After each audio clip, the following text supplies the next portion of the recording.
Hello students, कैसे हो आप सभी। आई होप सभी अच्छे ही होंगे। ठीक है, तो हमने एक नई बुक शुरू की हुई है। ठीक है, मैंने आपको पहले भी दिखाई थी कि लेसन थर्ड है, ये बिगोनिया से एक बुक है। तो उसमें ये चैप्टर 4 है, ए हैंडफुल ऑफ मस्टर्ड सीड्स, और ये बहुत ही इंटरेस्टिंग स्टोरी है। ठीक है, तो इस स्टोरी में हम पढ़ने से पहले हम ये पढ़ते हैं, the widow was sad as she had lost her only child. कि एक विडो होती है, वो बहुत ही सैड होती थी और उसने अपने बेटे को खो दिया था। उसका एक ही बेटा था। She went to the lord Buddha, और वो बुद्धा जी के पास जाती है and hope of getting back the life of a child, ताकि उसके बच्चे की लाइफ उसको वापस मिल जाए। व्हाट हैपन देन, होता क्या है, let's read the story and find out. चलो हम इस स्टोरी को पढ़ते हैं। Once a poor widow came to Mahatma Buddha. एक बार क्या होता है, एक पुअर विडो, विडो क्या होता है, जिस वुमेन का हस्बैंड डाइड हो जाता है तो उसको विडो बोलते हैं।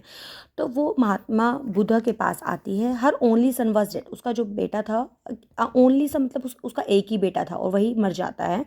He was her only solace in the midst of her otherwise depressing life. सिर्फ वही था, मतलब ही वॉज हर ओनली, मतलब कि वही उसकी एक होप थी। सॉलेस मतलब उसकी एक होप थी उसकी मतलब कि इन द मिडेस्ट ऑफ, क्या था, in middle of her otherwise depressing life. जो उसकी डिप्रेसिंग लाइफ हो गई थी उसका बेटा मर जाने के बाद, उसकी लाइफ में एक सिर्फ महात्मा बुद्धि एक ऐसी होप थी, ठीक है, जो उसको बचा सकते थे। Thousand of other persons, man women children had gathered there. बहुत सारे हजारों में लोग, मैन वुमेन बच्चे वहाँ पे इकट्ठे हो गए थे। Mahatma Buddha was sitting among the crowd with his invincible smile on his face. ठीक है, और मतलब कि महात्मा बुद्ध वहाँ पे इतनी सारी क्राउड में बैठे हुए थे, बहुत ही जो उनके एक अमेजिंग स्माइल के साथ अपने फेस पे। He was like the embodiment. Embodiment क्या होता है, सिंबल होता है ऑफ काइंडनेस एंड कंपेशन। ऐसे लग रहे थे वो कि बहुत ही ज़्यादा दयालु हैं। कंपेशन और काइंडनेस सेम ही होते हैं, दयाल मतलब कि जो पर्सन बहुत ज़्यादा नाइस होता है। ठीक है, the poor widow sat in the corner and waited patiently. जो पुअर विडो होती है, वो जो लेडी होती है, वो वहाँ पे बैठ जाती है, पेशेंटली वेट करती है।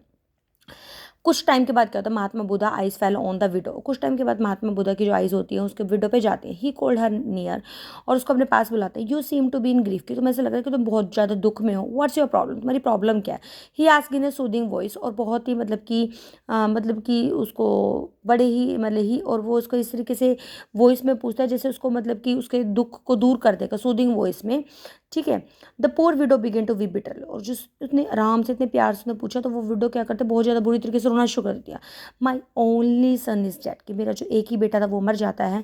शी सेड मिडल सॉबिंग, और वो सुबकते हुए बात बोलते, he was my an only only ray of hope, कि वही मेरे ओल्ड एज में एक वही एक किरण थी, और आप इतने डिवाइन हो। ठीक है, I know a mere touch of yours will bring my dead child back to life, कि आप इतने, आपका सिर्फ एक टच ही मेरे बच्चे की लाइफ को वापस ले आएगा। You have to do me the favour. लेकिन वो क्या कहते हैं कि भाई तुम्हें मेरे लिए एक फेवर कर, मतलब कि वो भाई आपको मेरे लिए एक फेवर करना होगा। Mahatma Buddha was moved by the plight of that poor widow, और जो मतलब कि जो महात्मा बुद्ध है वो बहुत ज़्यादा, जो उसकी डिफिकल्टी थी, प्लाइट मतलब डिफिकल्टी थी जो पुअर विडो की, उसको देख के बहुत ज़्यादा टच हो जाते हैं, मतलब कि उसको देख के मतलब फील करते हैं। वो ही वो साइलेंट फॉर अ मोमेंट, और कुछ टाइम के लिए वो साइलेंट रहते हैं। एट लास्ट ही सेड, लेकिन आखिरी में वो क्या कहते हैं, आई शैल डेफिनेटली हेल्प यू, कि मैं तुम्हारी हेल्प करूँगा।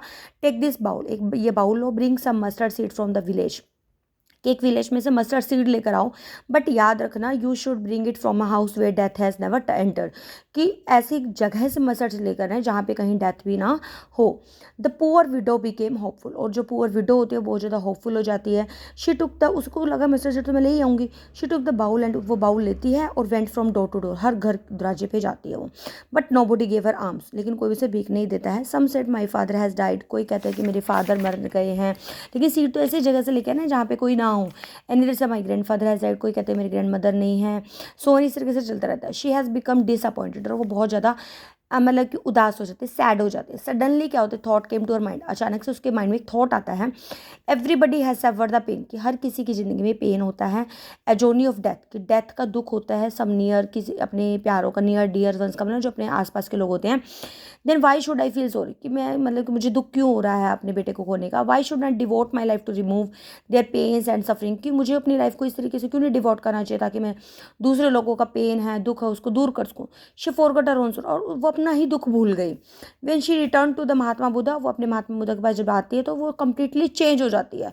She fell down on Mahatma Buddha feet, और वो अपने महात्मा बुद्ध जी के पैरों में गिर जाती है। कहती है, you have taught me lesson, कि आपने मुझे एक सीख दी है, आई हैव रियलाइज, मुझे पता लग गया है, nobody is happy in this world, कि इस संसार में कोई भी खुश नहीं है। एवरीबडी हैज़ सम सोरो और ऑन द अदर, कि हर किसी के पास कोई ना कोई दुख है। I don't want to revive my dead child, कि मैं अपने जो डेड बच्चा है उसको अब जीवित नहीं करना चाहती हूँ। इसकी बजाय I shall try to help others overcome their pains and sorrow, मैं दूसरे लोगों का दुख है उसको दूर करने में हेल्प करना चाहती हूँ। Make me your humble disciple, कि मुझे भी आपका अपना शिष्य बना लो। डिसिपल होता है शिष्य। शिष्य का मतलब क्या होता है, जब मतलब कि गुरु के लिए जब आप हर बात मानते हो तो उसको शिष्य बोलते हैं, जैसे स्टूडेंट होता है, ठीक है। Guide me how I can bring light to there, कि मुझे बताओ कि मैं कैसे दूसरों की ज़िंदगी में रोशनी कर सकती हूँ। फ्रॉम दैट डे, उस दिन से she became the greatest follower of the lord Buddha, और उस दिन से वो जो लेडी होती है वो क्या हो जाती है, लॉर्ड बुद्धा की ग्रेटेस्ट फॉलोअर बन जाती है, उसको फॉलो करना शुरू कर देती है। तो हमें इस लेसन से क्या मैसेज मिलता है कि हमें कभी भी ये नहीं समझना चाहिए कि हम ही दुखी हैं, सभी दुखी हैं, इस संसार में कोई ऐसा पर्सन नहीं है जो दुखी ना हो। तो हमें जैसी भी लाइफ है, जैसे भी जो भी हमें मिला हुआ है, ठीक है, हमें इसमें खुश रहना चाहिए, ठीक है।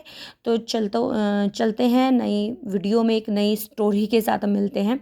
वीडियो अगर थोड़ी सी भी अच्छी लगे तो प्लीज़ लाइक करने में थोड़ा सा भी कंजूसी ना किया करें, ठीक है, ये मेरे लिए मोटिवेशन का काम करता है। तो प्लीज़ और आपका बहुत बहुत थैंक यू, आप वीडियो को सब्सक्राइब कर रहे हैं। ओके, मिलते हैं एक नई वीडियो में। ओके।